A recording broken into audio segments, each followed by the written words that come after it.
libères ce qui est bloqué dans ton habitat, tu libères aussi ce qui est bloqué dans ta vie. Car ton habitat, c'est comme un second corps. Et ce qui fait résistance dans ton lieu de vie fait aussi résistance dans d'autres domaines de ta vie. Bonjour Agnès, quel est le thème de ton vlog d'aujourd'hui? Aujourd'hui, j'avais envie de partager ce qui a été déclencheur dans le fait de passer d'un habitat qui m'épuisait, qui me prenait trop de temps, qui stressait, qui était jamais en ordre plus que quelques heures, à un lieu de vie apaisant, ressourçant, qui m'aide à m'épanouir et qui dégage une atmosphère harmonieuse. Voilà, c'est de ça que je parle aujourd'hui. Quand je libère ce qui est bloqué dans mon habitat, je libère aussi ce qui est bloqué dans ma vie. Mon habitat agit comme un second corps. Et ce qui fait résistance dans mon chez-moi fait aussi résistance dans d'autres domaines de ma vie. Quels événements ont modifié profondément ta relation à ton habitat?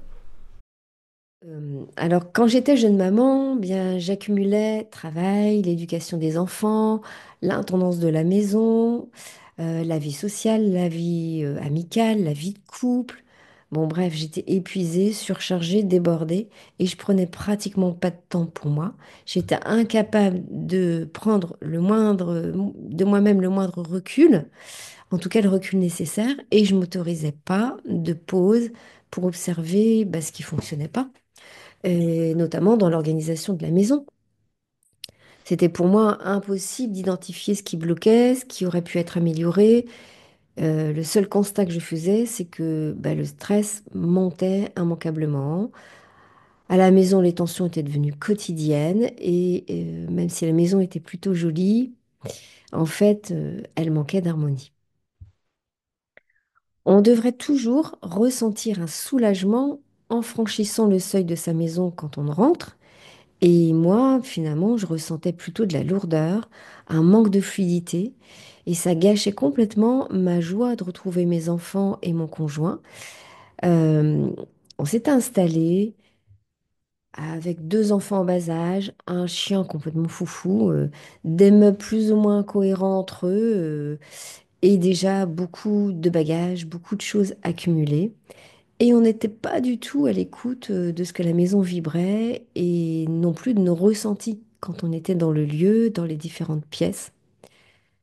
Mais pourtant, la maison nous a parlé à sa façon dès le jour de l'emménagement. Bon, sans qu'on l'écoute, hein, sans qu'on fasse le lien avec l'atmosphère stressante, parce que tout simplement, ça ne fait pas partie de notre culture occidentale.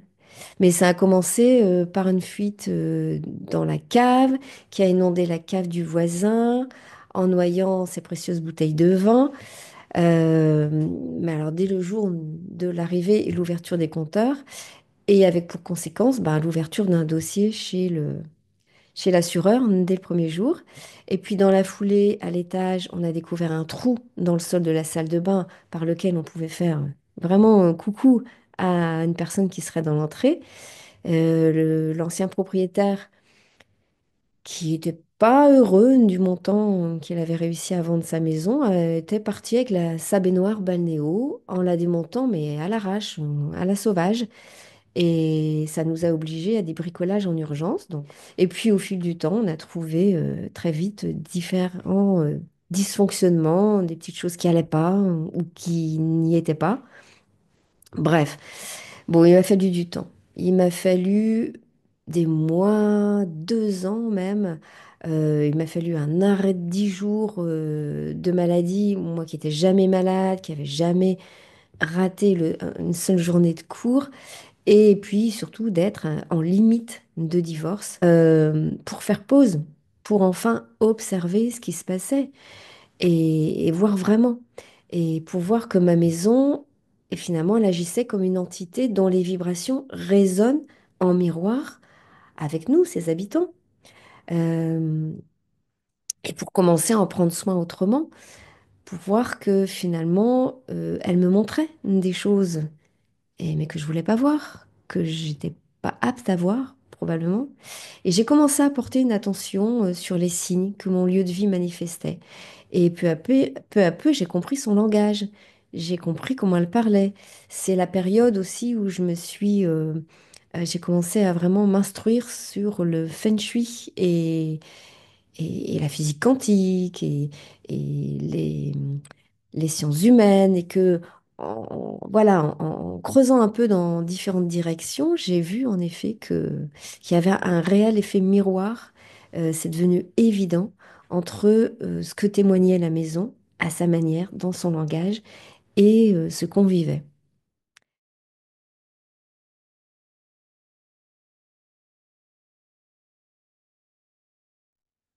Selon notre manière d'habiter notre lieu, eh ben, il peut être soit un activateur de notre vitalité, soit un simple témoin, soit carrément un frein.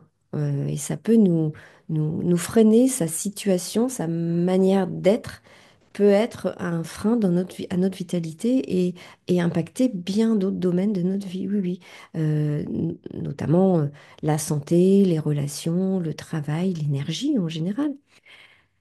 Autrement dit, notre lieu de vie peut être un véritable allié ou un obstacle selon ce que nous en faisons, selon la manière dont nous l'habitons. Tout comme notre famille, nos relations et bien d'autres choses qui constituent notre environnement, notre extérieur, eh bien notre lieu influence non seulement notre capacité, notre qualité de vie, mais aussi notre capacité à évoluer dans la vie. Et par conséquent, on a à collaborer avec lui pour qu'il joue son rôle d'allié. Alors comment? Ben, par des choix conscients d'aménagement, des choix conscients d'adaptation à notre style de vie. C'est bien notre habitat que nous devons adapter à notre mode de vie et pas à l'inverse. Et c'est aussi par des choix conscients de décor et bien sûr de tous les objets qu'il compose et qu'on stocke et qu'on garde et parfois qui nous tirent vers l'arrière, qui nous tirent en arrière. Comment peux-tu synthétiser ton approche spécifique du lieu de vie? Mais je pourrais synthétiser en disant que le lieu de vie, la maison, c'est un espace spécifique que j'aménage et que j'entretiens, non pas pour en faire un refuge où j'échapperai à ce qui me met en difficulté dans la vie, non, mais pour en faire un repère où j'y trouve de quoi nourrir mon ancrage et de quoi nourrir mon élan vital. Et plus je suis à son écoute, plus j'en prends soin et plus les aménagements que j'aille y faire pour améliorer mon confort, ma vie, mon dynamisme, eh bien, m'apparaissent comme des évidences. C'est plus facile quand on a travaillé le fait de se mettre à son écoute et de le considérer comme un allié. C'est un lieu où je me régénère, je m'y sens bien. Alors, petit bémol quand même, c'est que la maison peut bien sûr être un refuge aussi ou s'isoler lorsque c'est nécessaire. Par exemple, quand on traverse une étape particulièrement difficile de la vie, euh, on peut aussi, le lieu de vie, la maison, l'habitat peut être aussi un lieu refuge dans ce temps-là. Sinon, il est mieux vraiment d'en faire un repère, quelque chose qui nous nourrit et, euh, et nous nourrit aussi de la force d'aller vivre tout ce qu'on a à vivre à l'extérieur. Il ne s'agit pas de s'isoler tout le temps.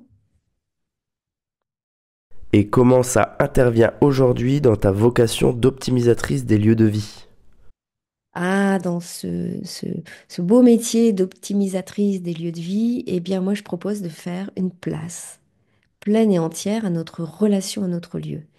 Depuis quelques années, j'aide ceux et celles qui se sentent dépassés par un habitat qui leur convient pas, qui les envahit, qui les épuise, qui les fatigue, euh, à en faire justement de ce lieu de vie, pardon, leur meilleur allié pour enfin avoir un espace personnel qui dégage une atmosphère harmonieuse, qui leur apporte sécurité, apaisement, ressourcement. Et si j'avais une phrase pour finir, ça serait de dire que faisons en sorte d'habiter notre chez nous, d'habiter notre chez-soi, de façon à y retrouver le plus possible les sensations vécues dans le ventre de notre mère. Ouais. c'est-à-dire la sensation de sécurité absolue, un ressenti de confort mais total, et puis ce lâcher-prise qui nous autorise à être authentique. On est bien chez soi quand on n'a pas un rôle à jouer, quand on lâche, quand on est juste soi, confortable et sécure. Merci et à bientôt. Soyez bien chez vous. Eh bien, si ce vlog 4 t'a plu, n'hésite pas à le partager autour de toi, ça me fera plaisir, à laisser une note 5 étoiles, ça fait très plaisir aussi, et pourquoi pas y mettre un commentaire, une question, ce qui te passe par la tête. Bye bye. Merci de votre écoute, à bientôt.